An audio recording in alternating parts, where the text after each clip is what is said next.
Yang kelima ada Marfuah, dan keenam ada Lucy Rahma Wijayanti. Untuk capaian pembelajaran ada dua, yaitu tujuan pembelajaran. Yang pertama, mampu membuat rencana tertulis proyek aktivitas kebinekaan di sekolah. Yang kedua, yaitu mampu mengimplementasikan proyek aktivitas kebinekaan sesuai jadwal yang ditetapkan. Untuk yang pertama, mulai dari diri. Untuk pertanyaan pemantiknya, yang pertama, apakah teman-teman di sekolah memiliki agama yang berbeda? Pastinya ada, nggih. Mungkin di lingkungan juga ada. Tetapi untuk mayoritas agama di sekolah kami yaitu Islam. Yang kedua, pertanyaan pemantiknya yaitu di lingkungan sekolahmu adakah ada tempat ibadah apa saja? Mungkin di lingkungan sekolah anak-anak ada yang selain masjid ada gereja, ada kelenteng dan lain-lainnya.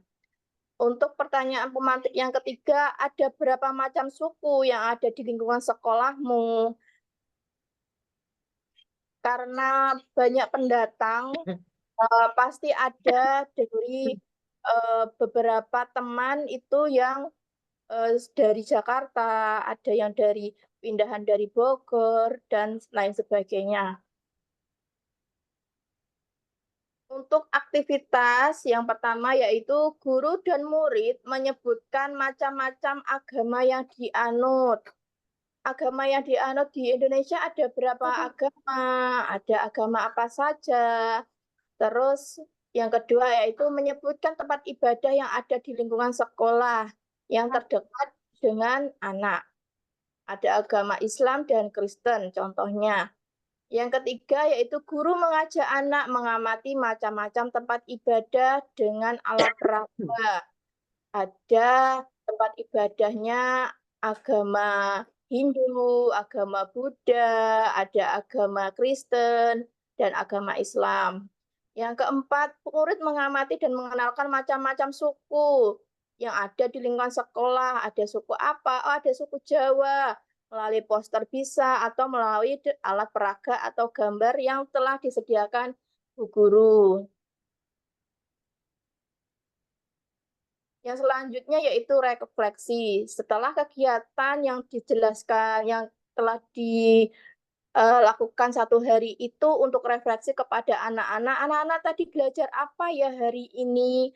Oh iya Bu, tadi kita belajar tentang agama yang ada di Indonesia. Kita belajar tentang suku yang ada di Indonesia, tentang tempat-tempat ibadah, seperti itu. Apakah kamu senang dengan kegiatan hari ini? Seperti itu. Iya, pastinya Bunda. Sekarang aku tahu, oh ternyata di Indonesia itu agamanya bukan hanya Islam, tetapi ada agama lainnya. Yang pertama ada konsep satu, mengimplementasikan toleransi di sekolah, budaya kelas. Yang pertama ada manajemen sekolah yang tertata dengan baik, yang kedua metode dan bahan ajar yang selalu menyelipkan nilai-nilai perdamaian, yang ketiga suasana lingkungan belajar yang menyenangkan dan membahagiakan peserta didik. Yang kedua yaitu budaya sekolah. Kebijakan sekolah untuk membentuk sekolah damai. Mungkin Bu Lucy bisa saya untuk dibantu contoh budaya sekolah. Yang pertama, kebijakan sekolah untuk membentuk sekolah damai itu seperti apa?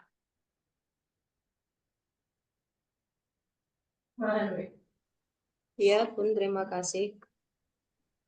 Untuk budaya di sekolah,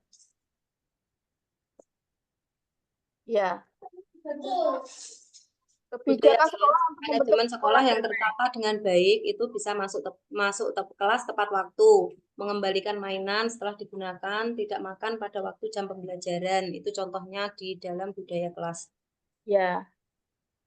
Untuk metode dan bahan ajar yang selalu menyelipkan nilai-nilai perdamaian. Untuk di sekolah Bu Lucy itu seperti apa, Bu?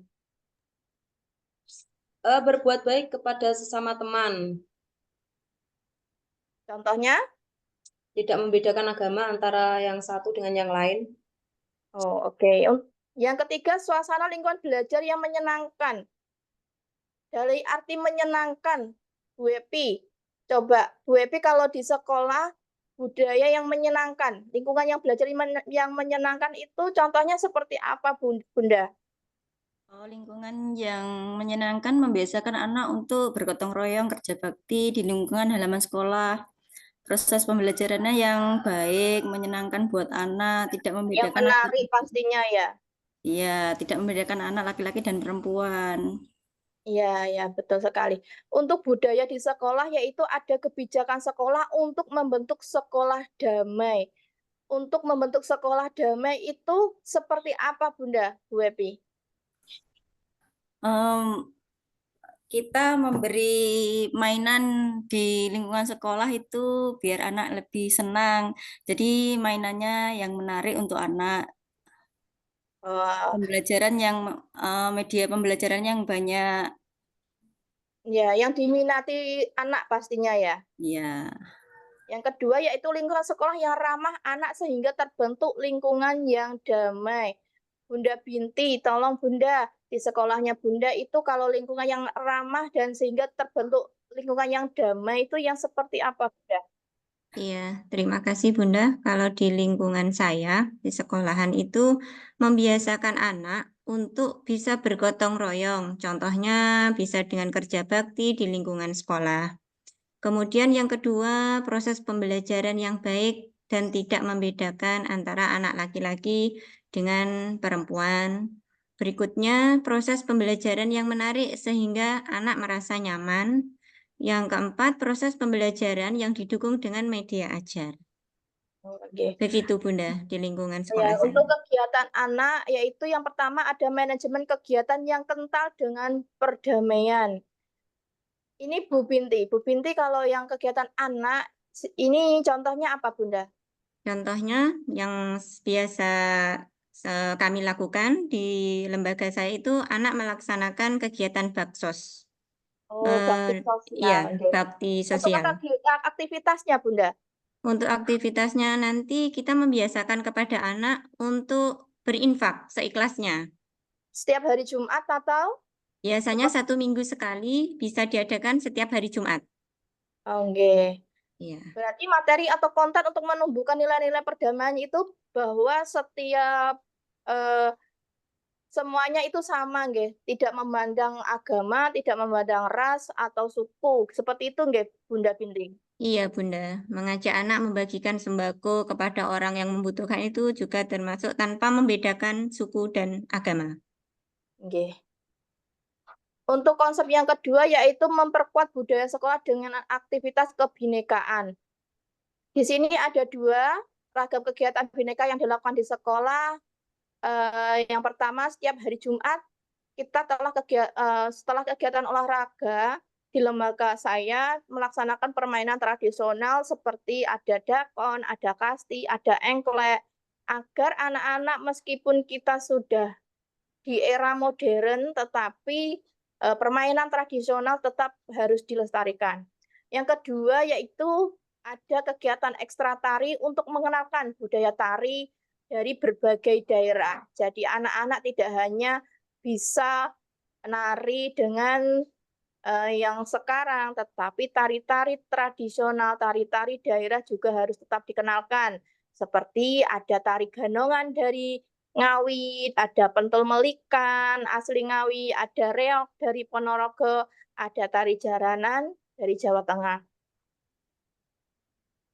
Yang selanjutnya yaitu mengaplikasikan, mengadakan festival keragaman agama, menyelenggarakan kegiatan yang bertujuan untuk memperkenalkan keragaman agama kepada anak. Seperti aktivitasnya ada lomba mewarnai gambar keagamaan.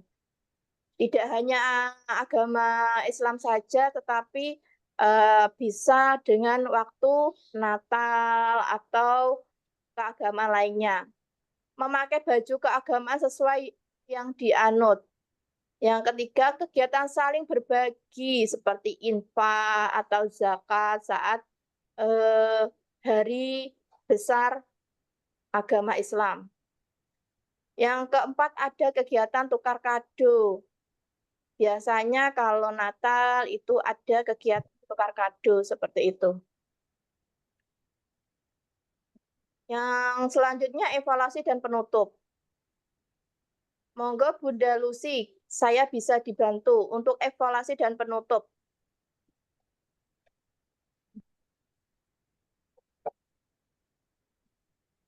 Evaluasi dan penutup. Yang pertama yaitu sekolah mengenalkan dan membiasakan anak untuk bertoleransi dengan orang lain. Yang kedua, beragam agama dan budaya menjunjung solidaritas dan gotong royong. Untuk yang ketiga, menjunjung tinggi sikap saling menghargai sesama. Yang keempat, menumbuhkan jiwa nasionalisme pada anak. Dan untuk yang kelima, mempererat tali persaudaraan. Untuk yang keenam, yaitu menumbuhkan rasa kasih sayang antar umat beragama. Terima kasih teman-teman. Berikut presentasi dari kelompok 4. Terima kasih Bapak. Terima kasih Ibu dari kelompok 4. Berikutnya coba kelompok 5. Kelompok 5 dulu. Yang tadi belum kelompok berapa ya? Kelompok yang belum serta di kelompok 3.